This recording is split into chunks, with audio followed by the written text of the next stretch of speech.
Welcome to the Handcuffs and Sawdust podcast, the show about life on the street as a beat cop and life in the shop as a woodworker. They pull no punches and tell it like it is, so buckle in and get ready. Now, here are your hosts from Marazzo Woodworking, Mike Marazzo, and from Full House Woodworking, Brandon Hey! Silver. Hi, Brandon. Fuck. Did I blow you out there? Yes. You screamed. I wonder why. Did I? Probably I'm because not you even screamed. No screaming. I will no longer scream. I'm so excited to see you that I can't contain myself. I feel like a 12-year-old boy again. We're off to a great start. Speaking of 12-year-old boys, my son's about to turn 12. Excellent. When's his birthday? Tomorrow. Wow. That's fast. That happened fast. Our German Shepherd I remember when he was shares the same birthday. 8. 8? Really? Your German Shepherd shares the same birthday? Yep. Same day, same year, same everything. Yes, I do remember when he was 8 because that's when we started recording. April of 2020. Oh, shit. Yeah. All right. That has been I've a long seen time. a third of his life. That's Wow. Not interesting. lately, but you don't know it. I've got some very sophisticated spy equipment set up from Illinois that reaches California, Oh, well. all the way out by you. Sorry about that stuff you saw. That's all right. We see a lot of stuff as cops, so it didn't bother me at all. Welcome to episode 67 of the Handcuffs and Sawdust podcast. I'm Mike Marazzo. That's Brandon Silvera. Neither one of us has died or left the country, although you may have left the country in the last 19 months since we recorded. I don't know. I do know you went to Disneyland. Yes. I don't know what else has happened. Some stuff. Things. I went from... You're still married, still have kids. Still married, still have kids. All three of them, actually, yeah. Okay. No one's died. Excellent. That's good. We actually added a dog. Now we're back to 2 dogs. We have a corgi named Harper. Is that the new one? Yes, that's the new one. Jake's still around. I did a vendor show. Jake loves your neighbor. Oh, yay. Good for you. Did a vendor show. How'd that go? We'll talk about it. All right. And I got a new laser. Another tour? No. You got a bigger one? Daddy came up in the world a little bit. Did you get a Thunder? No, God, no. I'm not rich. Okay. Hey, I don't know. You might have won the lottery or something. If taxes on overtime go away, I'm getting a Thunder. Yeah. Yeah. Good for you. So what did you get? I now have the X-Tool S1, the 40-watt diode laser with the 2-watt IR module also. So I got 2 new lasers. That's an infrared module? So an infrared one so I can mark metal. I just need to find cool. like a slide to practice on, and I don't want to practice on any of my slides because I'm a chicken. Where do you find these things to practice on? Well, I got a buddy who likes to do gunsmithing and build guns, and I can send you a slide. I've got like 15 weapons sitting around that I'm not using. Steal one from him. I'll send you one, and you can etch on the barrel face. Smile when what's it? Deadpool. Smile for the flash. Smile for the flash. Yeah. You can put that on my gun. Yeah, I could see that being a problem. I could see. We won't advertise it. No, I just mean if you ever have to use it. Hey, I'm a private, citizen now. I can just say I did it myself. You mean you would perjure yourself? Yeah, maybe. I wouldn't want to get my buddy Brandon in trouble. So what's new with you? We'll get through everything.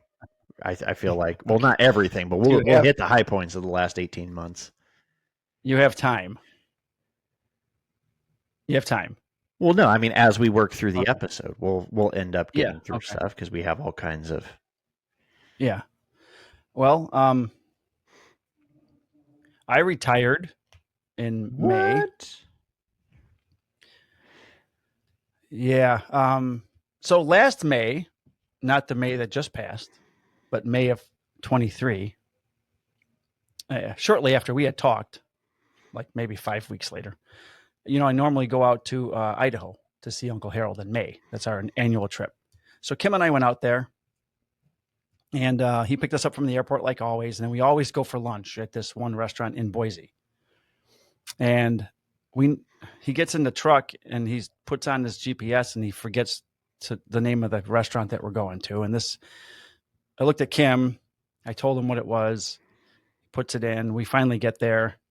And this began to be something we noticed every day. He was doing stuff that he was forgetting stuff. He had these little cards he was writing on, and he made dinner reservations for us on a Friday, and we called to make sure they were in, and they didn't have any reservations, and they had them for a Monday, but someone called and canceled them. So anyways, we noticed this pattern of his memory slipping and stuff. And then we normally go visit my other uncle out there who's in the cemetery. So as Uncle Harold was driving to the cemetery, he almost got in 3 accidents, which was horrifying, sitting in the passenger seat. So when we finally came home, I realized, obviously, he was starting to get, I thought, dementia. He was 81 or something, I forget. Exact age, 81 or 82. And it turns out that this past Friday was the 1-year anniversary of his passing. And he was a huge supporter of our show, as you know, would brag about us all the time. Loved law enforcement, had a blue line flag hanging out of his garage door the whole time. But my police department where I live, not where I worked, the city in which I live, they came to my door at a Saturday, late 11 o'clock at night. And the kids were both gone out of the house. So Kim rushed down the stairs. I saw him on my Ring camera, and I'm getting dressed, and she runs down the stairs, and she opens the door, and she's like, "Are my kids okay?" And the officer's like, "Is Michael home?" She says, "Are my kids okay?" You didn't answer the question. Yeah. This isn't about your children. Hopefully they're fine. I come walking down the stairs. There's 2 officers. I say, "Come on in." I'm like, "Is this about my uncle?" And I just talked to him like 3 days prior. And he said, "Yeah, is his name Harold?" And I said, "Yeah." So they came in. They sent 2 guys, or 2 officers, a female and a male, sat down at the dining room table, told me that my uncle had passed, and he had my contact information on him. So like his town notified Elgin. Well, I just said my town, my police department, because they couldn't reach me directly. So they sent the 2 cars over. And then the city where I live, who did the notification. Now I've done, I don't know, probably 35 death notifications. And where I worked, we don't have counselors that follow up with you or anything like that. We just go give the horrible news, maybe hug the person, and then go on and handle the next call. The city where I live, they gave me a sheet of resources available for counseling and all this grief counseling stuff I never thought was, possible. But anyways, that set into motion this huge ordeal where he lived alone. He owned his home. And back in 2010, he and his partner, my Uncle Lloyd, they put together a trust for me because they didn't have kids. So it was my responsibility to go out and handle the service. He had already paid for cremation and stuff, so that was no problem. But getting him interned into the veterans cemetery with my Uncle Lloyd, and then just is that the one up on the hill? Yeah, it's absolutely gorgeous up there. Yep, my grandpa's there. Oh, no kidding! Mm-hmm. I didn't know that. We'll go in again in May, so you'll have to tell me so I can visit your grandpa's site. So we did all that, and then you leave there. Now I own a home in Idaho, right? That's just sitting vacant, which I can't stand. So I went back in November, and then Kim and my son went in February, and they took everything out of the attic, which amounted to, he's got a 3-car garage, so 2 of the garages were packed with boxes. So as I'm going through work and stuff and trying to figure out what I was going to do, I played on a baseball team, which I didn't get to tell you. It was a men's league, 60 plus. Played all year, from May till September. But in August, I tore my rotator cuff and my labrum and the bicep. So I had to have major surgery in November. I was sleeping in a recliner for 9 weeks. I couldn't use my hand and whatever else. So I knew at that point, with Uncle Harold's passing, I was most likely going to retire in May for a number of reasons. One, didn't make any sense financially for me to endanger myself anymore for 2.5% a year added to my pension, because I actually did inherit some money as well. And then I wanted to sell his house because I didn't want a house sitting there. So we looked at renting it out and hiring a renting company and all that stuff. So finally I just told Kim, I'm like, I'm going to fly out there in May. I can't take all my vacation because then I wouldn't be able to work. I wouldn't be able to have any other time off in the future. So I just decided I would retire in May, although officially in June 21st. So I flew out there May 5th, and my son went with me. We packed up the whole house. I hired some shady movers through a broker. Never do that. No, those are the best movers to get. Horrible. They got that prison yard strength. Yeah, they do. And I think they're Armenian, so they probably did some other stuff too. Maybe body moving side. I don't even know. Racist. Whoa, hey. From what I see on television, I don't know.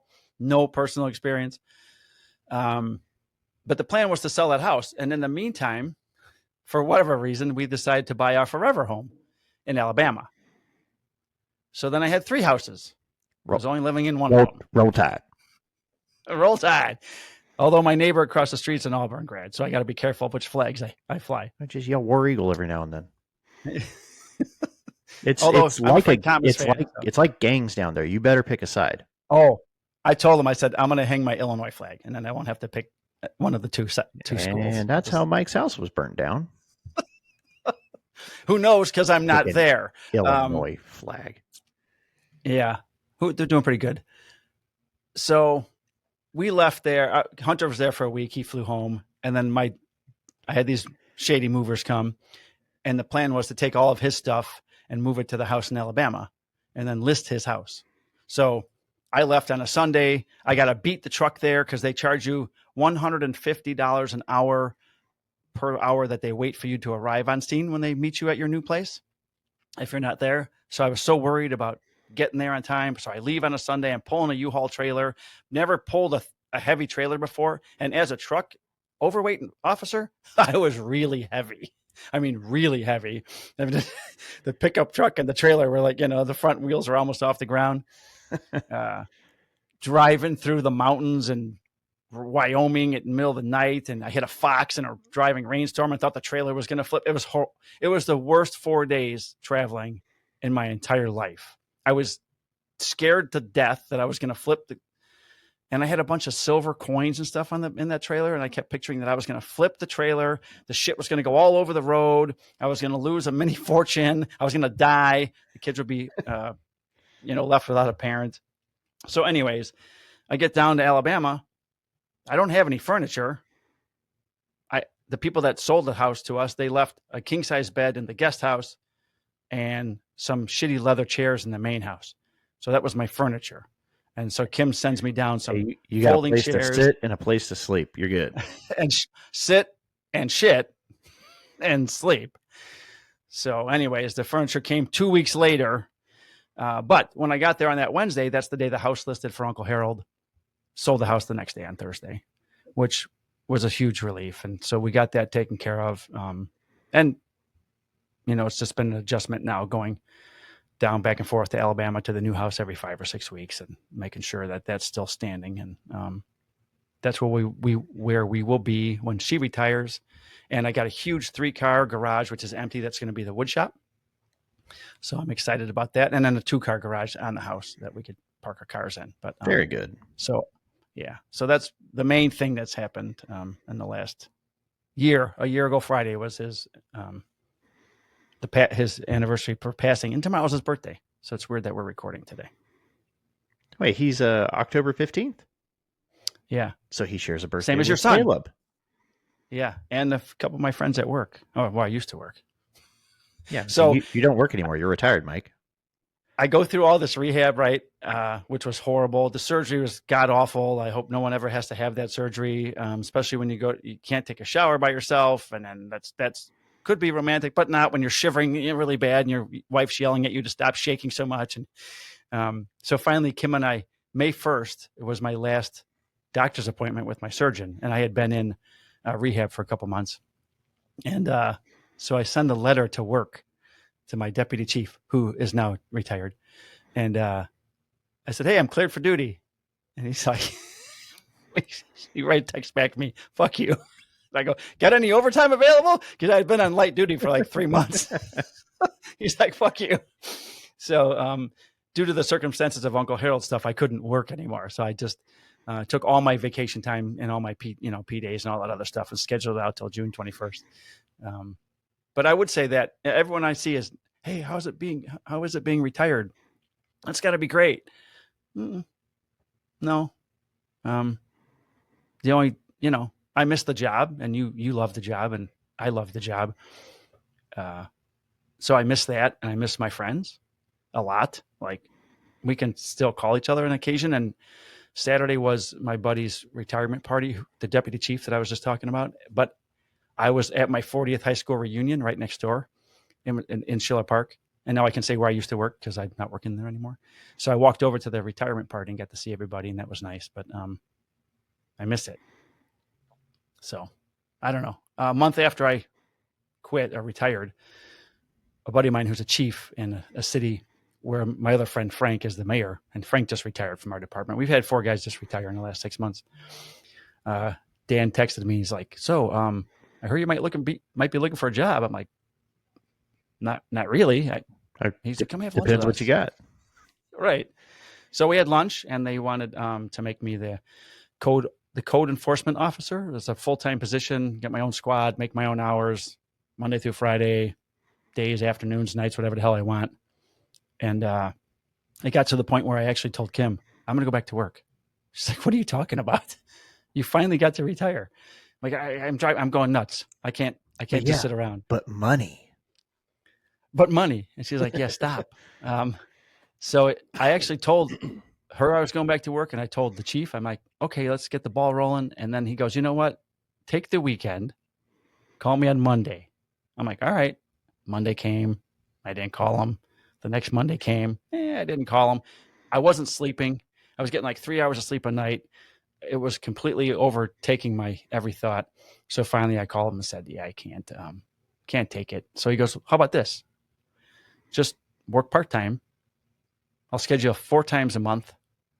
Be an actual police officer, not a code enforcement officer. Just keep your certs up, and we'll get you on the range and keep doing all that kind of stuff. So I think we're going to start that next month. So because I'm dumb and need to pull over a car in the middle of the night. So you're kind of retired. I'm still retired currently. So you're going to be like all the retired guys at my department as they retire, and then they become reserve officers, and then all they do is work like parades and special events and stuff like that. Just maybe for money. Well, I don't need the money. I just need the same, Well, no, that's not. I mean, they all say it's for the money, but they can't walk away. Right, and I didn't think I was going to be that guy because I have so much other stuff going on. But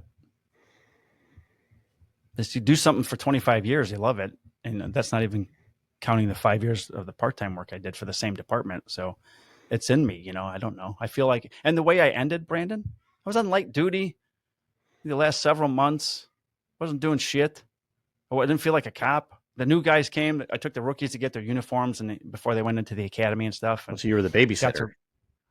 Got to drive one of them around. The guy we had our first lateral hire ever. So I got to drive him around for a couple of days and show him the town.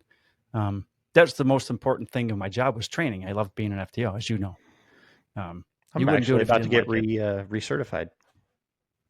So I missed that. So all that stuff. But yeah, now I'm whenever you can record, hey, I don't have a job. I can get up and do whatever I want. So I'm at your beck and call whenever that happens to be. All right. So I almost adopted a kid. Get out. Like for real? Yeah, like for real. How'd that happen? Funny you should ask. From a call, I bet. Yes, absolutely. So I have to be careful because the case has not been adjudicated yet. And suspect in case is looking at not 1, but 2 life sentences. Wow.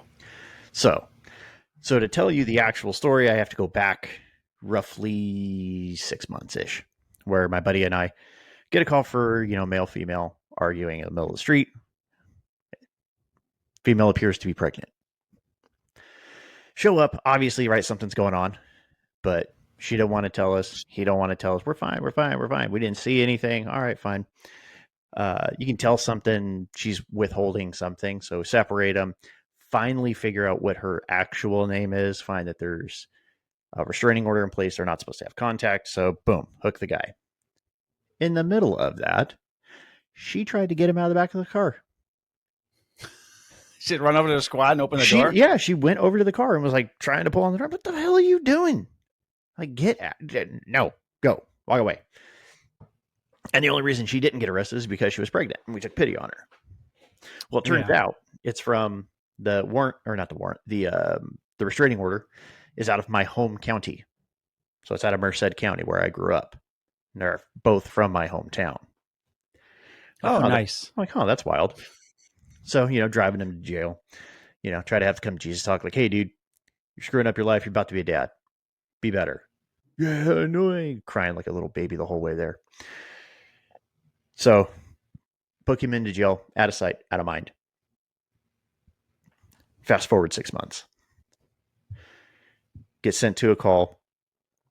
3-month-old brought into ER with vaginal bleeding and signs of abuse. And per mom, dad is suspect, dad is en route. Me and my team made it from about as far away as we could be and still be on our channel to the hospital in under 2 minutes. Like, this is on the midnights? No. Well, this was on a swing shift, so a 3 p.m. to 1 a.m. Okay. So, like, booking it. And this was at like 9 o'clock. It's like, at night. Humming. Okay. Yeah.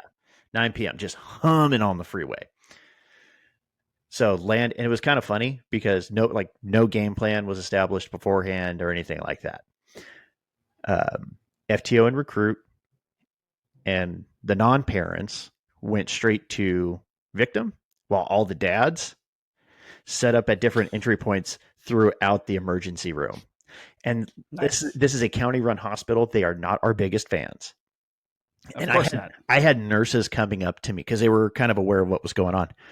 One nurse comes up and she kind of like looks around, like make sure no one's really paying attention. She's like, "Hey, officer." Yes.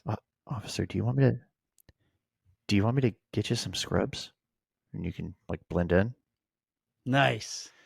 So I had nurses actively trying to help us. So anyways. So wait, if you were to wear the scrubs and take off your uniform, would you keep your pants on, or would you actually wear them like scrubs and have your ass hanging out the back with just your underwear on? I'm just curious. Those are chaps, and I think you know me well enough to know that my pants would be off. So let's be honest. Okay, of course. I just had to make sure everyone else. So, anyways. All right. Yeah. So we're waiting around for a person to show up, and after a period of time goes by, no one's there, and we grab mom's phone instinctively, and she, for some dumb reason, consents to us going through it. We find that she tipped him off. Hey, the cops are here. Go away. Don't come here. So then I start to go, okay, fine. Let me go back there. And I see her and I go, oh, you gotta be kidding me. Immediately recognize her from that previous event. But she looks thinner. She did. She looked like she had dropped about, 5 to 10 pounds. Yeah. I don't know how big the kid was when they were born. Right. Yeah. So for those of you that remember 18 months ago, I am an evidence collection car on top of a few other things. So I go, okay, fine. Let me start gathering stuff because this is going to be a big one. Won't get into the details of stuff, but child was x-rayed and showed multiple ribs in various stages of healing from fractures. And for those of you who are parents, know that to break a bone in an infant, that's some pretty rough grabbing and manipulating. So, anyways, ends up being a very long night for us. Happy to report that we were able to apprehend the suspect that night, and he was booked into the county jail. Did he fall at any point? I don't know. I wasn't allowed to go be part of the apprehension. Okay. And I just know they're say clumsy. why. Those kind of people are clumsy, and sometimes they fall down. Yep. And I can't say why, at least not on air. And I think we ended up, the report writing, I think, took us 6 hours. And we invaded that team. What we would do is we come off shift at 1 a.m. So what we would do is we would have these things called RW parties. Somebody would go grab somebody would go grab about $75 worth of Taco Bell. Nice. And we would invade the Chiefs conference room. See, and that's we would what just I all miss. write. Yeah. We would write and eat tacos. Yeah. And Good times. and cheesy gordita crunches. So I got sent. It was my turn to go get Taco Bell, and I think that time instead of 75, I think I spent about 100. Nice. Too bad there's no Portillo's there. Yeah, my one of my buddies, who is now a sexual assaults detective. This is the case that got him into the unit. Oh, okay. So he's kind of up there helping with interviews of mom and everything. So we dropped off about half the stuff there, and then the rest of us took over the Chiefs conference room, and the recruits were writing stuff, and like he was getting ready to write like the main report. When he said, "No, this one's too important. You don't get to practice on this one. Right. We need a seasoned officer to write this report. Yeah, you're just going to write what you did, right? And it's going to be perfect because this is the most important report you've ever written, right? And this may end up being the most important report of your life. So get it right, and just know you're going to be critiqued by 6 FTOs. Yeah. So good luck, kid. We're counting on you. Yeah. We just want you to know we're all counting on you. Yeah. So I think we all walked out of there about 6 a.m. We were all, especially most of us were dads. Some of the guys were new dads. So I will give our boss a lot of credit because he recognized it. He stayed with us the entire time. And then he goes, okay. He calls us or sends out a mass text the next day. He goes, hey, Monday, this time, go to the POA, the Police Officers Association building. We're going to have a critical incident stress debriefing with the therapist. So we did group therapy, and a credit to everybody that was a part of the call. Everyone was honest, and it helped. So for those of you that kind of poo-poo those things, which I used to be, they help. They're not going to solve the problem, but they're going to keep you from being all jacked up. But another really cool thing was one of the officers that responded, she had said, I've been thinking about possibly adopting her. And that just was popped in my head. I was like, huh, I never even considered that. And then came home, talked to Annie, and she was like, yeah, it's kind of what I was thinking too from the moment you told me what happened. So then the team, we all threw in, I think total $400, gathered up a bunch of baby stuff because child's grandma had been given custody of the kid temporarily. She hasn't raised a kid since her kid was a little one, and this is now that kid's kid. So we went and did that. Talked to my buddy, found out her address, and she lived around the corner, or she still lives around the corner, less than a mile from my mom's house. Oh, wow. Yeah. So do they know each other? No. Okay. Which that was the first answer. I was like, oh God, this could be somebody I actually know. Right. So I went down there because I needed an excuse to go see my mom. Dropped off all that stuff. I think I spent 2 hours in that house, and then met up with the family afterwards and pulled Annie aside and said, okay, if you're in, I'll reach out to DFCS and we'll see what happens. hasn't, and I will just say that DFCS in the county that I work is a giant pain in the ass and refuses to provide information to people, especially apparently cops. Well, So they're not our biggest fans. I mean, we're sitting in a room that would have been this kid's room. So, but apparently she's with a foster family. She's doing really well. Okay, good. And still waiting on court dates to be sent out and all that stuff. But yeah, very, very, very close. And I guess they're still allowing mom to try and work towards reunification. Oh, that was going to be my next question, because which just sends me through the roof. Yeah. There has to be a reason why they won't let the child be put up for adoption yet. Right? Well, I know they have to exhaust all efforts and all that stuff, but they just keep extending the deadline over and over. I mean, this case is a year and a half old. So there's that. And then now that I'm on day shift, apparently the new prank is no longer pulling a fire alarm. I don't know if you know this. These little shits at schools, you mean? Not at the police department. Okay. No. Because I first think of pranks at the police department. I don't even know if there is a fire alarm at the police department I could pull. I'm going to go look for one now. So anyways, this new thing that kids like to do at school is they don't, pull fire alarms and we're out of class, or, call in. I think like in the late 90s, it was the bomb threat, right? Well, now it's school shooter. Yeah, of course. They put out school shooter stuff. Just this shift, because we switched from year-long shifts to 6 month, which is much, much more nice. Oh, so every 6 months you have to bid for a new shift? Yep. Ugh. So instead of being stuck in one place, okay. Because what was happening was people were getting promoted, and you're bidding for a certain sergeant, and that sergeant's gone in 3 months, and you're like, well, what the hell? Now I got 9 months of. I mean, I went through a shift where I went through 3 different sergeants. Wow.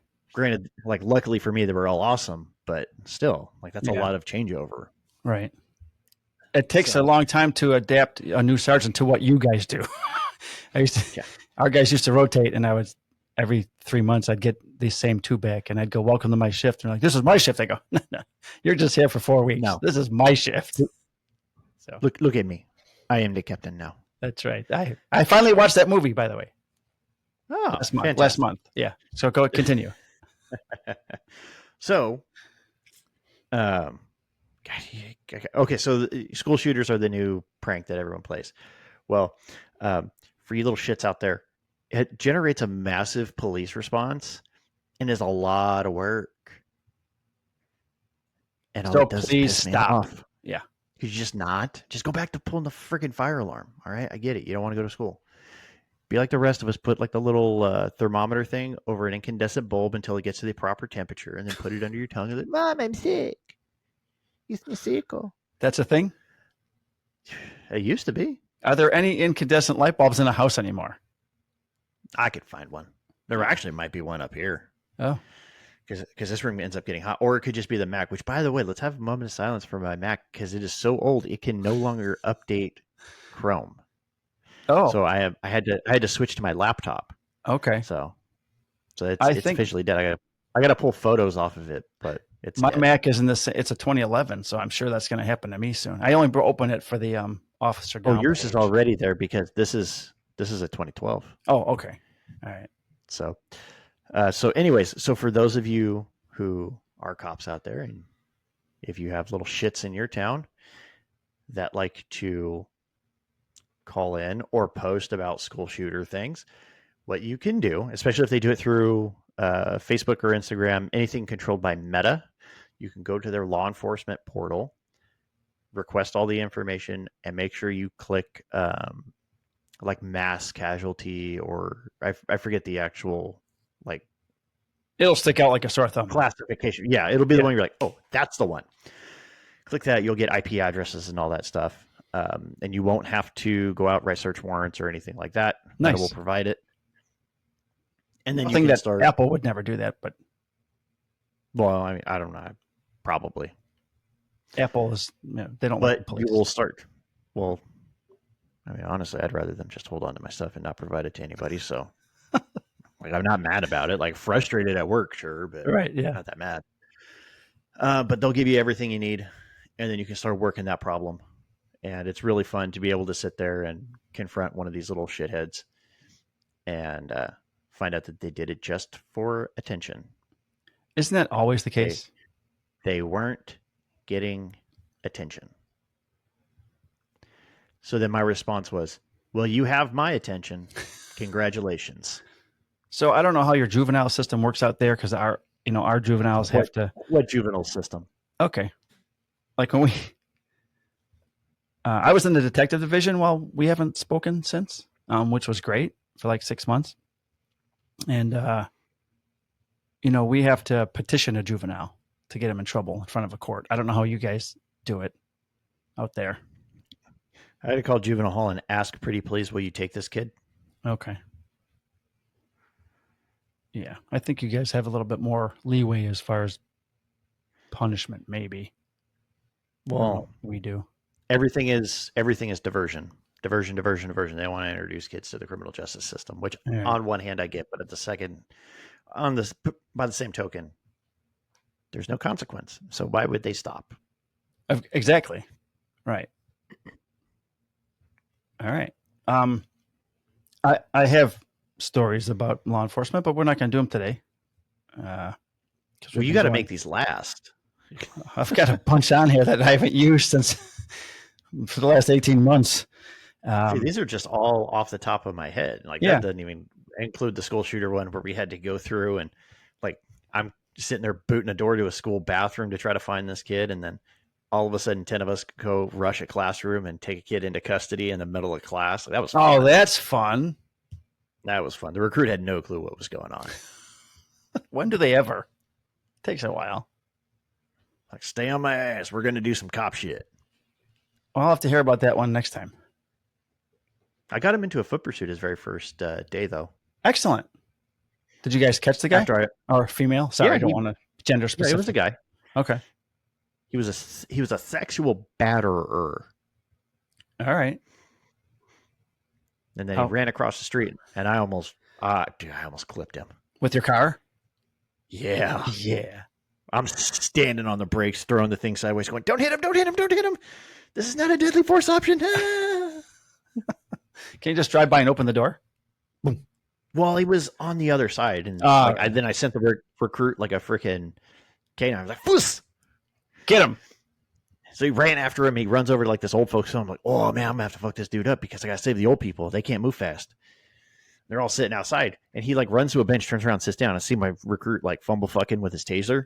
He's like, yeah. Like in his, like I can see in his brain, like, I'm going to tase him. I'm like, you're going to guy just sat down. Like he sat down, his fists aren't even balled. You can't tase him, but you want to know what you can do? You can grab him and throw him on the ground because he's not listening as I'm screaming, running up, get on the ground. All right. Get on the ground. Oh, he's not listening. Okay, fine. Grab and then boom. Yeah. Ask, tell, make. No, that was tell, that make. was tell, make. That was tell, threaten, make. Because now we, like, at least in my department, we have to give you don't have to, right? It's if feasible. Yeah. You're supposed to give a force warning. Okay. Hey, if you don't follow commands, force is going to be used against you, which is basically sometimes when you're chasing somebody, you better fucking stop or I'm going to beat the shit out of you. Right. Which I have successfully articulated. That was a very proper force warning. Yes, it was. I say if I chase you, I'm bringing an ass kicking with me. Well, see, if I swear, I have to explain it in my police report. And I'm like, hey, I use strong language to convey the severity of the situation to the person and to gain their compliance. It did not work. So we just got cameras when I retired, so I didn't have to wear them. I still had one. It was in my bin up in the bay with my number on it. It's still up there when I go and visit. I still got my number on it, but I never got to wear them, unfortunately. Or fortunately, I don't know. It's a whole new world. It exonerates most of the complaints. Yeah, the bullshit complaints. So I actually kind of like it, but at the same time, you kind of wish you could actually tell somebody what's what and not have it recorded. Right. It's like telling the little shithead gangster, like, "Hey, dude, you keep this up, you're going to end up airbrushed on a T-shirt." Nice. You can't say that. So It's just a matter of fact. It's a statement of fact. Can't say it the way you want to say it. Well, because I have asked a kid, what color shirt? Yeah, what? Or what color shirt do you want? Like, you're gonna end up airbrushed on a shirt. So what color do you want? Is it gonna be white, black, what? Yeah. And he's like, I go, no, you're gonna end up dead. Look at your mom. She's already crying. She knows. You're gonna end up in jail like your brother. But you have to be able to have those conversations in that open manner. I mean, sometimes, and it might not make a difference. Most of the time it doesn't, but there may be that one case where you get to speak frankly to someone like that, and it actually does hit home. Who knows? But parents love me because I'll even ask them, like, hey, can I talk a little rough to your kid? They're like, yeah, please. Right. Yeah. I'm like, all right, stand by. Here it comes. I also recently had to get sent home sick. You got sent home sick? Yeah. It was kind of a funny story, though. How'd that happen? So this was last week. My recruiters reached the phase of training where I get to be in plain clothes for 2 weeks. Oh, shadow, right? And, that's what we call any it. of you FTOs out there know that is the greatest time to be an FTO because you get comfy clothes. You just you get to actually do like fun cop shit when the actual fun cop shit comes out. But like all the mundane stuff, you're just like, fuck it, I don't care. It's like a vacation. You're comfortable. It's great. Right. So we go to a call for service of a guy that's, flashed a gun and he's barricaded in a house. So, we had been on a stop with a local drug user who, it's hilarious. He wears a blanket over his head like a Charlie Brown ghost. Okay. But under the blanket, he's smoking meth. He thinks that with the blanket on, you can't see me. It's fine. It's totally legal. So the recruit's citing him out. This weapons call comes out. I already know we're going to it. So I go to the back of the car and I'm in, polo and jeans, gun on my hip and everything. I look super cool. Go, all right, fine. Go grab my plates. I'm like, all right, throw the plates on, grab the rifle, rack it. I should tell you that this stop was made across the street from an elementary school. Oh, okay. And remember, I work day shift. Yeah. This is during morning drop off. I scared the hell out of so many parents. Oh, because I'm slinging the rifle, plates are on, and parents are just wide eyed, like, oh my God, is he gonna execute the guy? All right. I hope not. And then we jump in the car and take off. And I'm like, oh my God, what's happening? So we're standing in the backyard, and I also get the cold sweats. I'm like, oh frick. Like, this sucks. Like, I've been feeling very good all day. I'm like, this sucks. I'll be fine. And then all of a sudden I wasn't fine. I'm like, oh shit. All right, fine. So I find this lady had a shed in her backyard. Did you get really lightheaded? A little bit. Okay. But I went behind it, and, pressed my rifle to my plates and bent over and just. Oh, all right. Oh. and man, I wasn't expecting that. I painted her fence. Puke. Of course, you went back with a hose and cleaned it off after you were done. Man, she didn't have a hose. In fact, I think once we got the guy in the kitchen, we gotta get out of here. Yeah, time to go. It came outside. My boss goes, "You look like shit." I go, "Well, I feel like shit." She go check that backyard. Yeah. He goes, "Go home." Just go home. Okay. What was it? Like a day flu or something? I don't know, but my son had it at the same time. I came home and I left at the perfect time. So I came home about an hour later. It looked like that scene in Team America.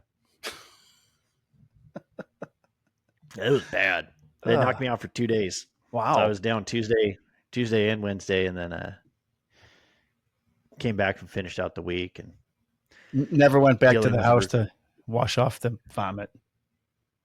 No, it was off back in a corner. It's all biodegradable. That's fine. All right. If anything, I helped the bush. Maybe. But now I got to get this recruit through the last week of he's 38 and he's already acting like he's got 10 years on, like he's already over it. Like the only way we can get him to actually go out and make like decent stops, and he's not just or like just pulling over the people with expired reg or window tint and stuff, like mom and pop stuff, is what, like, we'll have to issue a challenge. Like, what was it on Friday? My boss goes, "All right, dude, you got till 10 a.m. and then I'm going to start looking. And if I go to jail before you, Right. you're riding with me next week." And I was like, "Dude, you better hurry up." I did challenges just to motivate myself after a while. Well, I mean, I would involve my buddy Mark. Well, at this point, he shouldn't need that external motivation. No, he shouldn't. That should be there. Right. You're this close to being on your own. Like, go out there. Once you're on your own, then take a week, and you can chill. But I wouldn't, because you're going to be on a new team, so you got to show it to them. Right. So, like, go. You're still on probation, and it's just irritating. So I kind of called him out in his DOR. Yeah. Because in the DOR, you got to do the most acceptable, least acceptable. Good. So his least acceptable was attitude towards police work. I'm like, dude, I'm tired of having to challenge you. Like, I should be a ride along at this point, and I should just be watching. I shouldn't be like, "Oh, I've heard TikTok." Like, I do that with every other recruit. Like, if I do that, I should be in uniform. So we'll see. We'll see how he responds.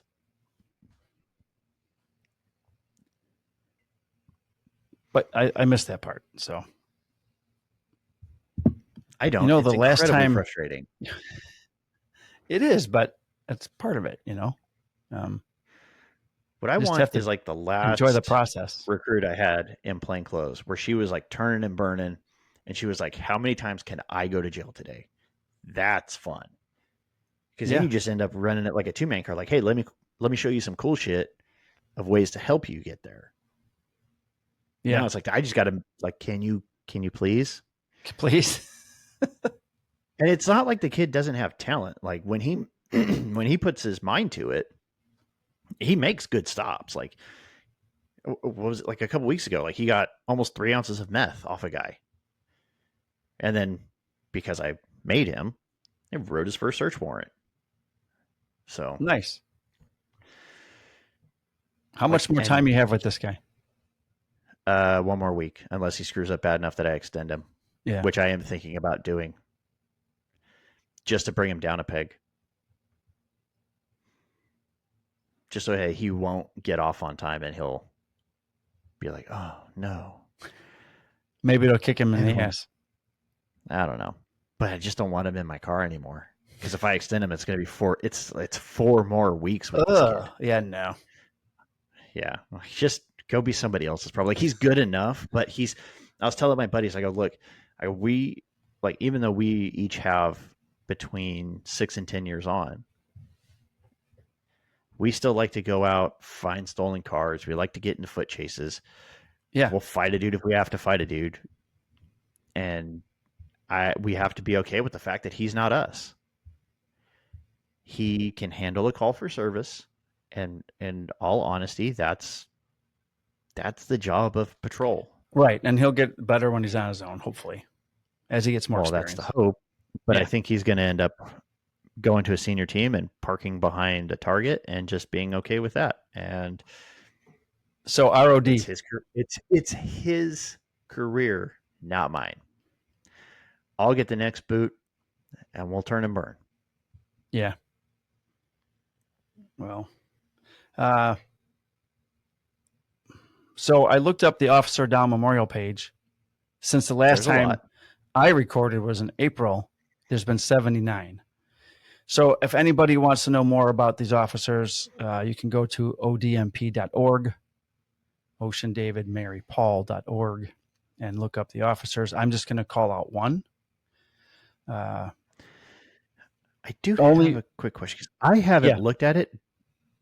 Do they include CSOs?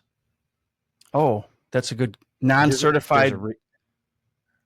Right, but they're out in the public. They're doing it because, of course. Well, the reason it's post is, I don't know if we're the first one nationwide, but we're definitely the first one in California where we had a line of duty death of a CSO.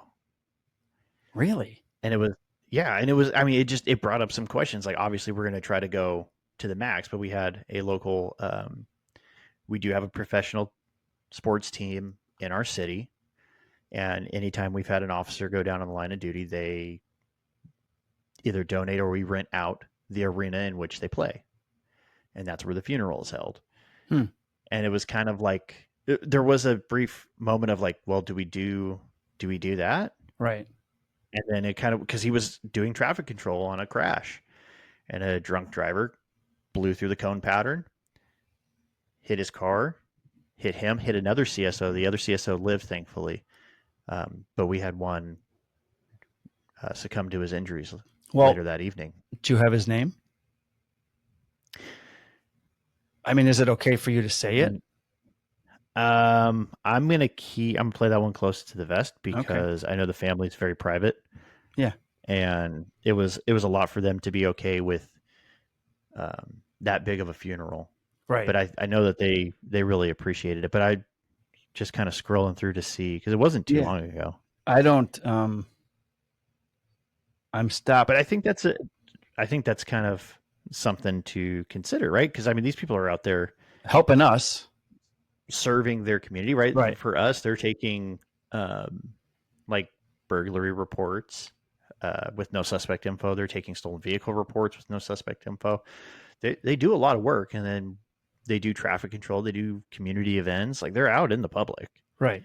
They're actively helping. So I mean, they do all the community events. So I would argue they absolutely should be included in the like officer down stuff. But yeah, no, I'm not seeing it. I'm going all the way back to April. Well, I'm in April too, because I was going to mention Chicago police officer Luis Huesca. He was ambushed at his house after shift. And he was the second one in the year to be ambushed in front of their house. And he actually went to the academy with the other officer who was murdered in front of her house.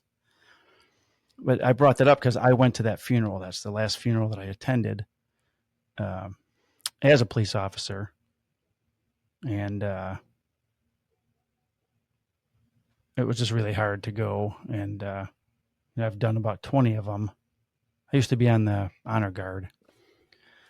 So it was a pretty sad day, but he was ambushed at home after shift. And I spoke with one of his classmates who was friends with him and the other female police officer that was murdered. She was just having a hard time trying to figure out what the fuck two of her classmates ambushed at home. So anyways, there are 79 total, and there are a few, I think, canines. I didn't get down to the bottom. I saw there's a bunch of canines.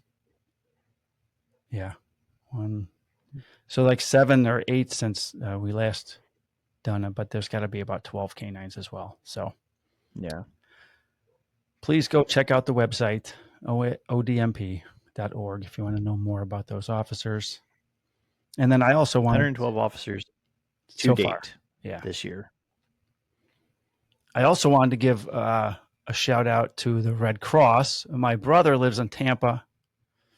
I have a friend that lives on Pine Island, just south of Cape Coral. I think it's Cape Coral. So 2 hurricanes in 2 weeks.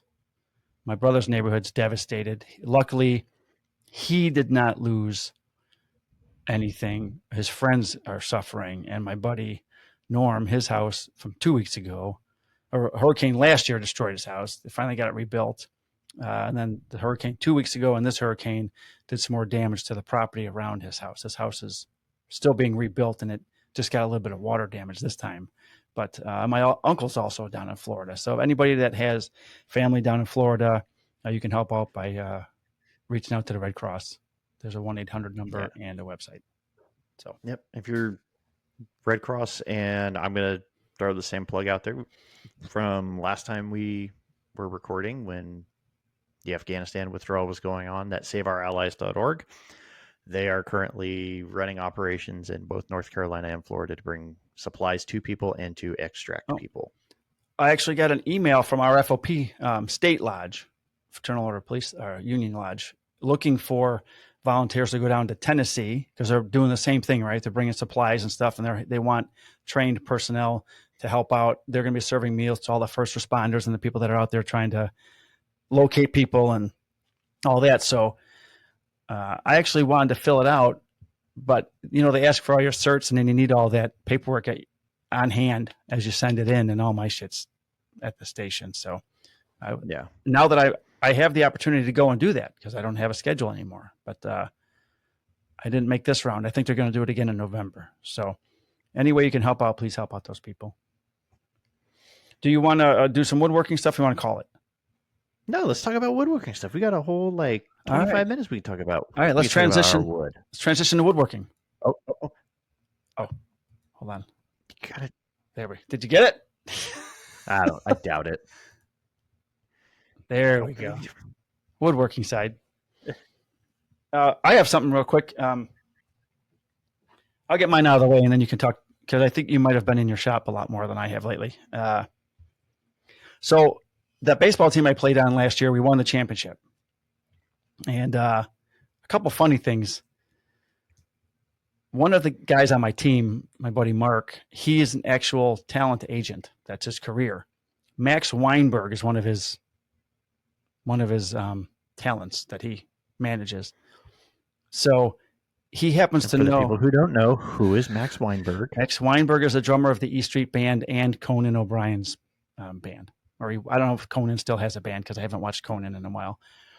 But so Mark is also friends with Chuck Garfine, who is the studio host for all the White Sox pre and post game stuff on the cable network out here that carries the White Sox games. So last year we finished in first place, and then we swept the first two games in the playoffs, and I had to play first base one of the games because our two first basemen were out. And I got to tell you, I was throwing a gold glove around. It was amazing.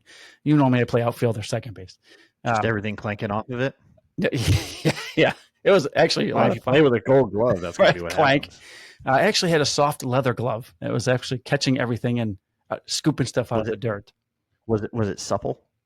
It was supple. Yeah. Okay. And then we ended up, we beat, I think it was the White Sox or whatever, for 1917 White Sox for the championship. So we won last year's championship. The guy, Tim Murphy, who runs the team, when I called to try out, it was for 52 and over. So I went to the tryouts, and there was like 7 of us trying out for that age group. It's a huge international or national league. It's the senior men's baseball league. So no one from the 52s got drafted. And this old Italian guy who was running the Yankees, his name was Sergio. He's like, "Hey, Marazzo, you want to play for my team?" And I just came out of the cages and was throwing a little bit. And I said, well, he goes, "If you don't get drafted, you could play for my team." Or I said, "How about I just play for your team?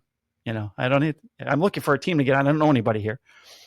So he goes, "Okay, how about you go in the cages one more time?" He calls this other Italian guy over. He goes, get Morazzo, get this paisan in the cage. So we walk over to the cages. There's like 4 groups.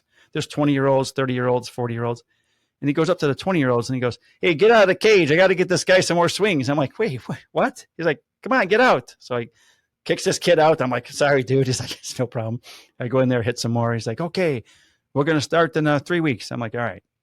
He goes, "I'm allowed to get one younger guy on my team since it's a 16 over team, not the 52s. So getting close to the team, starting, I don't hear anything. I call him up. I'm like, "Hey, I need a uniform. I need a schedule." "Oh, yeah. Since you don't play catcher, I can't use you." I'm like, "Thanks for letting me know." He goes, "I gave your number to a couple guys." I'm like, "Okay." So one of them calls me, this guy, Tim, and we start talking, and he hears the police radio, and he goes, "What do you do?" I go, "I'm a cop." He goes, "Oh, we got a police officer on the team." "Where do you work?" I tell him. He goes, "Oh, I grew up in Melrose Park. It's right nearby." I go, "Okay. Where'd you go to high school?" He tells me. And I said, "Oh." He goes, "My brother-in-law went to your school, your high school." And I'm like, "All right. I graduated in 84. Who the hell? I don't know this guy." And he goes, "His name's Capizio." I go, "My buddy, Nick Capizio?" He goes, "Yeah." He goes, "That's my brother-in-law." He goes, "That's my brother-in-law." I go, "Is Kathy your sister?" He goes, "Yeah." I get the fuck out of here. I stood up in his wedding. He goes, "So did I." I go, "Get the 34 years ago. I met you 34 years ago." So he's like, "Oh man, oh, come out." And he goes, "If you make the team, I'll get you uniform and stuff." And I said, "Okay, but what are your team colors? Because my last team was black and orange." He goes, "We're black and orange." I'm like, "Get the fuck out of here." So anyways, we won the championship. And then this year they won again. I didn't get to play except for the last game, which locked up home field advantage for the playoffs. But I'm making a bottle opener for him, and a mini one and a full one, and we're the Zephyrs. And I made this. This is how bad it's been in the shop. I haven't been down here in a long time. There's supposed to be an S there. I made the fonts too big, pushed it off to the edge. It took me 4 days to paint it and seal it and everything. I put on the engraver, and then that happens. So I got that going on. And then the clerk in Schiller Park where I work wants a big wavy flag, and they want the village logo on to hang over the flag. So I did the wavy flag like 3 months ago. I'd never done one. They want a huge one for the village hall. This was a practice one, 37-inch one. So I did the 37-inch one, and now it's taken me 3 months to figure out how to engrave the logo, because it's like it looks like, we call it the sperm. It's on our patch. So I got the sperm done, and like I did the outline for the bottom, and then I did the 3 waves on the front. So I got that all glued up, and I'm doing a sign for the Morton Grove Police Department. I've done badges for them. I did a 5-foot flag for them, that really big one, a few years ago. Yeah. They just had an officer die from cancer, so they want his favorite quote in the middle of the sign with his 4 badges: patrol, sergeant, detective, and honor guard on there. So I glued up some maple panels for that. I'm gonna engrave it and then fill it with epoxy, and then sand it down flat, and then I got some mahogany to trim it out. And that's what I'm working on now. And I finished over in the spring a 15 flag order for a company in Georgia, the McLean, which you actually saw and shared for me. So that was appreciated. That's what I got going on. I did a vendor show finally. That's exciting. Was it a farmer's market or just open vendors? No, so my son does martial arts. Part of that, he's on their demonstration team. Okay. They go around, they do all kinds of performances and stuff, choreography. And they were doing a fundraiser because they wanted to get what's called a crash pad, so they could try to learn like flips and stuff. Cool. And, that will keep them from breaking their neck. And I'm all for that. So one of the things that they were deciding to do is, hey, we're going to do a craft vendor show. I was like, oh, sweet. It's a perfect opportunity. I'll do it. Make a bunch of stuff. Get a bunch of these like 40-ounce Stanley style tumblers from Sam over at Uncharted, who just launched a new company called Maker Supply, where he has like laser engravable blanks. So if you're looking for laser blanks, go to Maker Supply, buy it from Sam, solid dude, great prices. Go there. So make a bunch of cups. Make some like coffee table tic-tac-toe things, do like some layer stuff, all this stuff, right? Get it all packed up, ready to go. And he made some shirts. It was like, we were pretty well stocked. Cool. Show up, get it all set up. I sold one thing. What was it? One thing. It was a tic-tac-toe thing. And okay. I sold it to another vendor.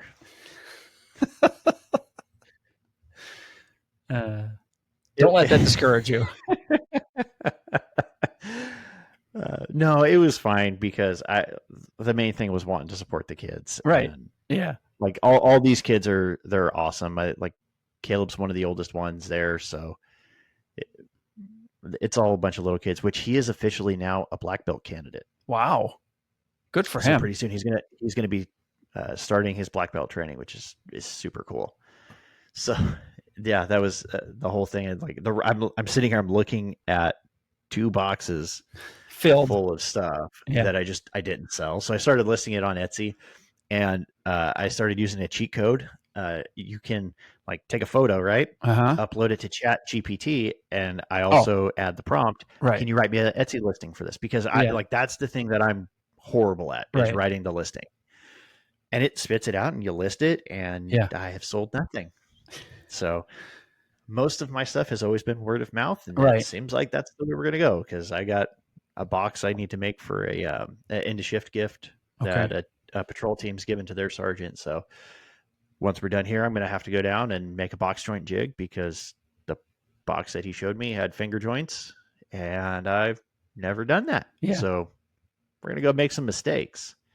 When I bought my house in Alabama, my realtor is this fantastic guy, Matt. So John Erickson from O Dark 30, he lives an hour and a half away from me where I'm going to live. So he meets me. We meet my Matt, my realtor. We go to the house, and Matt knows that I do woodworking. So he said, hey, I'd love to get you to do some stuff for me when you move down here and get your shop up where we can give out cutting boards and stuff that you make to my clients. And then John's like, I can do that for you right now. I'm like, you son of a bitch. You mother. What? So John tried, worming his way in there, but they do a thing in Florence, is the city where we're going to be living. The first Friday of every month, they have this thing called First Fridays. You guys might do it. I don't know. They shut down certain streets downtown. The police are out. They got live bands, vendors, all these people that make stuff are on the streets. So I walked past. It's also the home of North Alabama University. So there's a lot of North Alabama University stuff down, gear and flags and stuff. But one of the kids, he must be a student there. He's got his stand out there and he's got his flag out there. And I looked at it and I said to Kim, oh, this poor guy. When I start coming down here and making flags, I'm going to put him out of business. Kim goes, that's not really, that's not nice. You can't do that. He's making money for himself. I go, yeah, but look at his flags aren't very good. I'm sorry.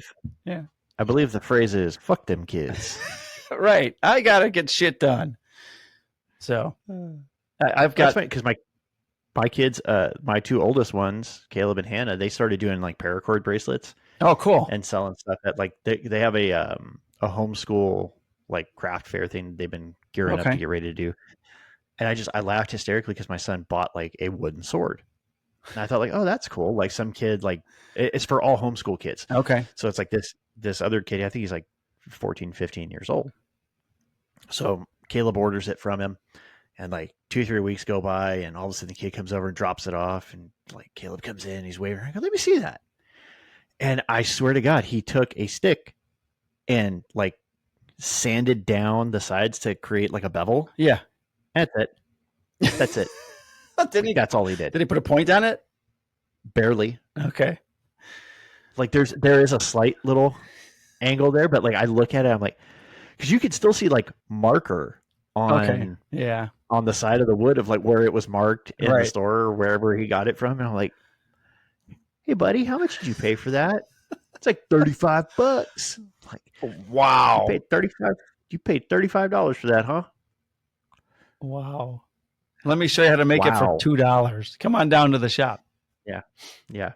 Good for that kid who sold a stick for $35. That's after he went off to play with that. I look at my wife and I go, man, there's a sucker born every second. That kid saw him coming a mile away. Yeah. But I got to find more customers like that. So you're thinking at the same time. I know. I'm like, where the hell are all these people? But we do have something kind of similar that we have farmers market Wednesdays where they shut off like the main downtown drag. And there's all kinds of little pop-up things, but I work Wednesdays. So there's a lot of times I can't do that stuff. Right. So. Well, I got all winter to build up some stock. If I'll do it, I don't know. Cause this used to be my escape, but now that I'm up during the day for one, and I bought a Harley last year. I bought 2 motorcycles last year. Kim bought 2 motorcycles last year. One's a 250 that she thought my daughter would learn to ride. It's still sitting in the garage. Kim bought a Sportster 1200 XL. And then I bought a Honda Shadow Aero 750 at first. Didn't have enough horsepower. So I bought a Street Glide, a 2017 Street Glide, which is so effing heavy and powerful. I've almost killed myself twice on it. And it took me 3 months to ride it again after I had an incident where I turned into the wrong lane of traffic and almost died. Luckily, it was a Sunday. There was no cars coming. I corrected okay. And then I put the bike in the garage and hadn't been on it until last week. I've been out like 4 or 5 times since last week. But I want to do, now that I have time with winter coming, right? I just remodeled my kitchen, complete new kitchen. That's all done. I just caulk and paint the crown I just put up. So I'll have limited stuff to do in the house. The house is almost finished. So I can just get in the shop with cold weather, not drawing me outside, and get some stuff done for spring. So maybe I can get some stock done like you. Because you have a whole box stuff, and you can bring that stuff now to any show. It's already done. Yeah, and that's kind of what we were talking about. Is the first show was going to be the most hectic because you were going to have to. I was building and finishing and assembling right up to, hey, we got to go. Right. Wait, I'm almost done. So Like I have cell phone stands, all kinds of stuff, and most of it was done on the laser. Okay. So I kind of like I'm sitting there going like, do I still do woodworking, or am I more Right. of a laser guy now? No, it counts. Lasers It work. is using wood. So. I've got me and you might have to FaceTime because my laser's over there that I bought from Dave, and I bought a new module for it, a more powerful one. I got an air assist. I got the vent vacuum thing going. I just don't have an enclosure for it. And I've bought 2 different ones. One was way too big. One was too small. I have to build an enclosure for it. So I got to figure out how to do that because it's sitting on the bench over there. Use the one that's too big. No, I mean, it was really too big, like humongous. Use it. I returned it. Use it. It wasn't even, I had to return it. So. Okay, here's what you're going to do. Mm-hmm. You're gonna get like a big, like just plastic thing. Yeah. That will fit over it. Oh, drill a hole in it? You can drill a big ass hole in it. Okay. You're gonna put the little tube in there and you duct tape it. Okay. And then when you're ready to go, you're just gonna put that bitch over it and you're done. Okay. Enclosure. Stop or you can just take it out here. It. Yes. Or here, wild idea, and take it to your garage. Open your garage door. Yeah. Do you have a fan? Have you seen my garage? It's got motorcycles in it. Yeah, of course. Then blow it outside. And then blow it. That's what I do. But it's gonna be so cold soon. Today it's 45 degrees outside. Okay, 45 is doable. Yeah, I guess. Just open it up. You can angle the fan to blow it out. Yeah. And at least do something with it, and then order an enclosure for it, or build one. Use that time to make it. Yeah. I think this winter I'll be making one. And I had all these shop plans, dude, right? I was going to blow out the wall. I'm going to get rid of this house soon. So why would I even put any more money in this shop? So no, just make do with what you got until you get down to Alabama. Yeah. But at least get it, like make something with it. Anything. I'm trying. Engrave something. Trying. I want to engrave the back of my flags, for goodness sakes, just with my logo, and I can't even get to that point yet. So I'll get there. You could do that. You do it you could do it today. Actually, I have to do this today, and then, but yeah, tomorrow I could do it. You could do it today. So you could take 10 minutes. My buddy, or even if you dedicated a full hour, this is what you could do. A full hour. If you started a clock, 60 seconds, you could take that thing to your garage. You could set it on something. Yeah. Preferably something flat. Right. You could open up Lightburn. And just do something. You could run a test grid because Lightburn has that option. Okay. And then you could set a piece of wood on there that is commonly used by you. Press go. Let it do its thing, and then you can look at that piece of wood and go, these settings work best. And then you could put another piece of wood on there, and you could make something. Okay. Anything. In our bedroom, we have a 4x6 piece of wood. Mm-hmm. Pine, just pine, with a nice little chamfered edge, and in a really elegant font. It just says, I love you. That's the first thing I made. Oh. And then I sprayed a shit ton of lacquer on it and put a hanger on the back. And then put it in there. And it's still hanging up in our room. It looks great. All right. It's on my list. Took like 5 minutes. Yeah. No. Doing it today. So like to focus the laser, like I know some guys have setup blocks. They lower the laser onto the setup block, and then I don't have any of that stuff. I have to do it manually. Okay. So Google how to focus name of laser. Yeah. No. Oh. No. Google name of laser, mm-hmm. focal length. Oh, okay. Cool. And then it will tell you. That's what I had to do. I went Ortor focal length. I took with a close, like the hanger rods, the dowels. Okay. And I cut it to that length. Oh, and then that's how I focused the Ortors. Okay. And then I bought one that had the little kickstand in it. So all you do is just drop that little kickstand down until it touches the wood. Right. And now my X tool, I just go over into the creative space and I click focus, and it automatically goes down and auto focuses. Okay. I don't have to worry about that. Nice. I do plan on getting a Thunder when I get down to Alabama, but until then. Well, how about we just start with use the laser you have? Yes. There's so much stuff I want to make. You currently have. I've had. have had. for like 3 You years. currently have. Yeah. Just outgrow. How about we use that one and then outgrow it? Okay. Like you did. You went through 2 other lasers already. Yeah, I got 2 sitting over here that I've been trying to sell. I thought I had someone willing to take them, but then just intimidated by light burn. I'm like, no, it's really easy. I promise. Just take these off my hands. You can learn it fast. I promise. All right. Well, it was very good to see you in all seriousness. Yeah, it was pretty good. I'm glad that we were able to do this. I don't know what your schedule's like all the time, but if Mondays work for you, that's good. We have a number Mondays of people. Are going to be the best day. All right, we have a number of people who want to be guests. Matt Voltner wants to be a guest, and remember Alex from Workbench Con, Alex Duffy. Yeah, he wants to be on, and then Steve from Making a Home wants to be on. It's just getting them all together on a Monday. I guess we have to. If Mondays it is, then we'll see if they have availability on Mondays. If they can't do during the days, can you do evenings? I don't know. Monday evening. On Mondays that's tougher. Yeah. Because I get up at 4 on Tuesday. Oh, right. Yeah, of course. So if we needed to do like a Saturday night, okay, I might be able to make that work because most of our Saturday stuff is during the day.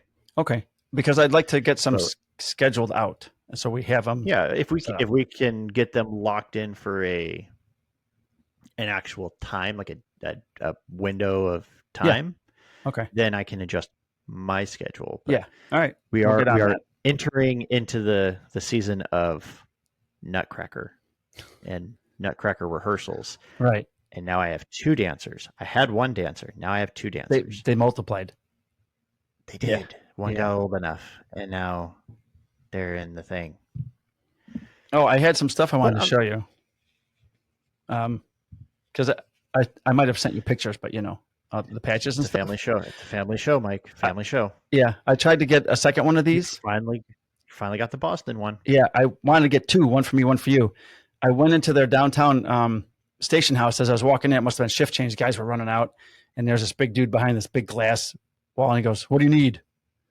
And I said, "Hey, man, I'm a retired copper from Illinois. I want to get a patch." And these 2 guys running out go, "Get that guy a patch." I'm like, "Thanks. Be safe." He's like, "You be safe." They run out, and then the guy goes, "Okay, I think I got one in the back." And I brought one of my old ones just to give to them for Boston.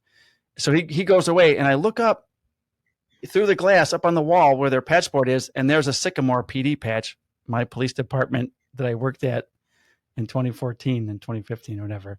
I'm like, holy shit, I said to Kim, look, there's a Sycamore patch up there. Anyways, I told the guy, put this one right up next to that Sycamore patch. But when we went to the Boston Marathon starting line, which is in Hopkinton, police, they're 26 miles away from the finish line, of course. And then, of course, 26.2 from the finish line, but they're like 25 miles from the city limits. Then we walked across the street to the firehouse there. I gave that patch to my buddy Drew. And then I went to Salem, and I told you, I went in and asked for a patch, and the sergeant laughed at me. And she said, "We don't give those out anymore, but if you turn around, there's a vending machine right there. You can buy as many as you want." So I bought many. I got this is from Manchester by the Sea. And then I got this. This is the one that Salem wears now. It's pretty cool. Then they have the Gay Pride one. That's cool. They have the dive team. I bought a drone unit team as well. I gave that to my buddy who does our drones at our police department. But I've never seen a police patch vending machine before. It was hilarious. It's genius, though. Right? And I spent $60 there. Oh, and I got this challenge coin too, of the witch going through the moon or whatever. So, and then this patch came in the mail. I don't know if you watched the show The Flash, but this was Central City Police Department. I had to buy that. I collect movie police patches too that aren't real because I don't have. You got to find patches. a River City Police Department patch. River City. What town is that? Or what movie show is that? That is from every California Post training video there is. Oh, really? They all work for the River City Police Department. Do they have patches that say it? Yes. Okay. That's hilarious. That's an eBay thing. There are whole meme pages dedicated to the River City Police Department. Okay. What was the name of the Starsky and Hutch city? Because that was made up in California too, and it's been used numerous times. Born in the 80s, Mike. But Born in the 80s. But you didn't see the Starsky and Hutch movie with Ben Stiller? Bay City. I saw Bay it City. once, and it was trash. Stop now. I just hang up on you. It was objectively horrible. I can't. It was not a good movie. We used so many lines from that movie.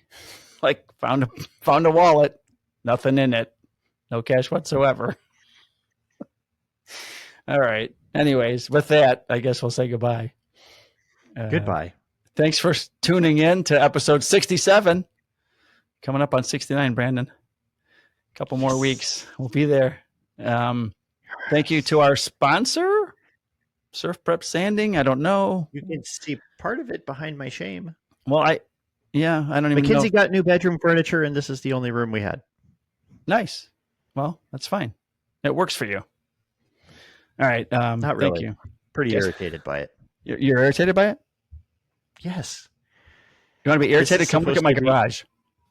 Oh, I don't even want to pan you around. I had to, I spent I spent like 20 minutes in here last night moving shit out of the way.